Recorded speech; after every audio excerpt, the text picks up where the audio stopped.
या बोट दुर्घटनेमध्ये उत्तर प्रदेशमधल्या गाझीपूरहून आलेल्या एका कुटुंबावर सुद्धा काळानं घाला घातलाय। रामलता देवी या आपल्या मुलीसह भाच्याच्या लग्नानिमित्तानं मुंबईत आलेल्या होत्या।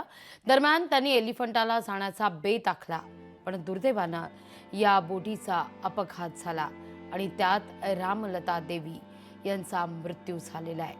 तर त्यांच्या कन्येवर जीटी रुग्णालयात सध्या उपचार देखील सुरू आहेत। त्यांचा भाचा गौतम गुप्ता सध्या जीटी रुग्णालयामध्ये उपचार घेत असून त्याची प्रकृती स्थिर असल्याचं कळतंय। या सगळ्याचा आढावा घेतला आमच्या प्रतिनिधी मीनाक्षी म्हात्रे यांनी। मी सध्या जीटी रुग्णालयामध्ये आहे मुंबईच्या। मात्र इथे देखील अनेक प्रवासी जे आहेत त्यांचे नातेवाईक माझ्या सोबत आहेत। काही जण जे मृत्यू पावलेले आहेत त्यांच्यापैकी एक जण आहे। तुमच्या कुटुंबातील कोण व्यक्ती आहेत, किती जणांना रुग्णालयात ॲडमिट केलेलं आहे आणि संपूर्ण घटना नेमकी काय झाली होती, कसं नेमकं त्या ठिकाणी अपघात झालेला? 60-70 लोग हम लोग नीचे हो गए थे।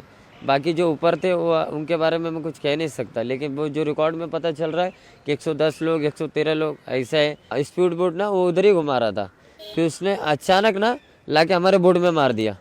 और बोट में मारा मतलब अब कट मारने जा रहा था, निकलने जा रहा था, तैसे हमारी भी बोट आगे बढ़ रही थी ना। अगर वो रुकी रहती तो कट मारता तो निकल जाता, कि हमारी भी बोट आगे जा रही है। उसको भी मैनेज नहीं आया, उसने ऐसा मारा टक्कर तो मारा, तो फिर भी उसकी बॉडी, उसके एक बंदे की लाश हमारे बोट पे गिरी थी।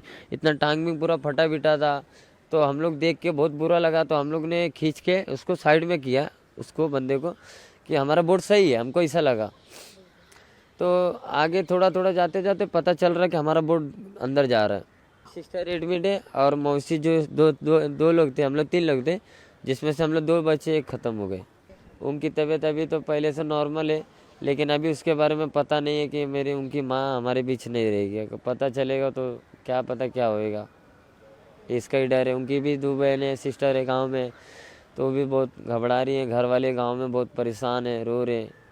तो वहाँ का कुछ सुविधा नहीं था, बस इतनी गलती कह सकता हूँ। अगर सुविधा रहता तो आज सब हमारे सामने होते। 90हून अधिक जे प्रवासी आहेत त्यांच्यावरती मुंबईतल्या वेगवेगळ्या रुग्णालयामध्ये आणि नवी मुंबईच्या रुग्णालयामध्ये उपचार देखील सुरू आहेत।